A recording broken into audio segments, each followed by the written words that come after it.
As far as future aspirations, certainly to continue out my years here at Whitman and graduate with a degree. I'd love then to go on to graduate school, and as far as life aspirations, I'm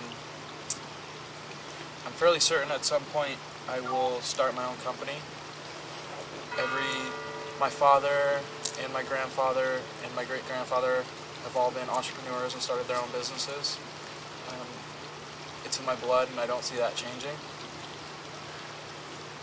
And there's also a large part of me that wouldn't mind going after Chris McCandless and kind of heading out into the wild. Although I must say, if I do that, I will intend to survive. How would I answer those that say I have no experience in the current ASWAC government? Well, I'd tell them they're absolutely right. I have no experience in the current ASWAC government. But what I would point out to them is that experience is not limited to the ASWAC government. That I have lots of applicable experience in other avenues, and that although it may appear to them in a narrow-minded analysis as a weakness, is in fact a strength. And I would proceed to have a discussion with them and explain to them exactly why it's a strength. My lack of experience with the ASWAC government it's both an advantage and a disadvantage. It's a disadvantage because I don't have relationships with all of the individuals who are within ASWAC, although I do have lots of experience with the administration. And that's a disadvantage, you know, having to create those relationships. But the advantage is those relationships not being created, if they have not been created along certain lines. I come to ASWAC without an agenda from the past. I come to it looking to the future.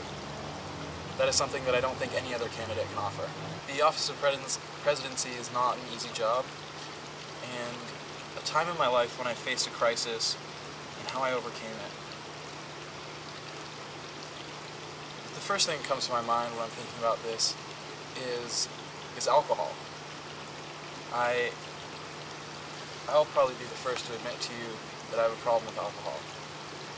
And, you know, thinking back out of all the experiences I've had, pretty much every crisis that's been created has been created by a situation with alcohol.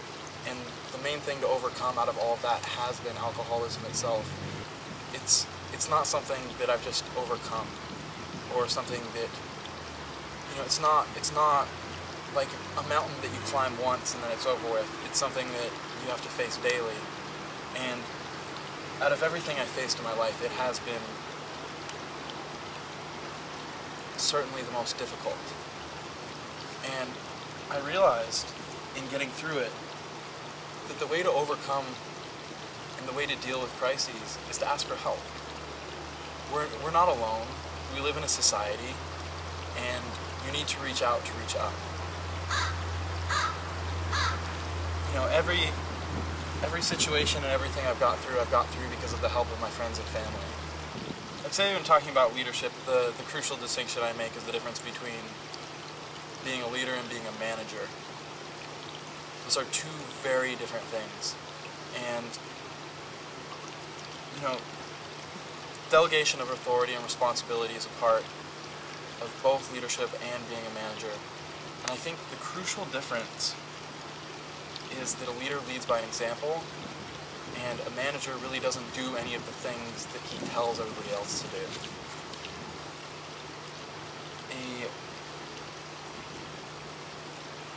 A leader is someone who's approachable, someone who you can relate to as a human being, someone who you can see the humanity in. A manager, usually you don't like. With this distinction in mind, that is the opportunity I'm hoping to have. I don't know if my words will be able to inspire those around me, but I sure as hell can try. And again, inspired words are only those that inspire, and it is certainly inspiration that is driving me to seek this position.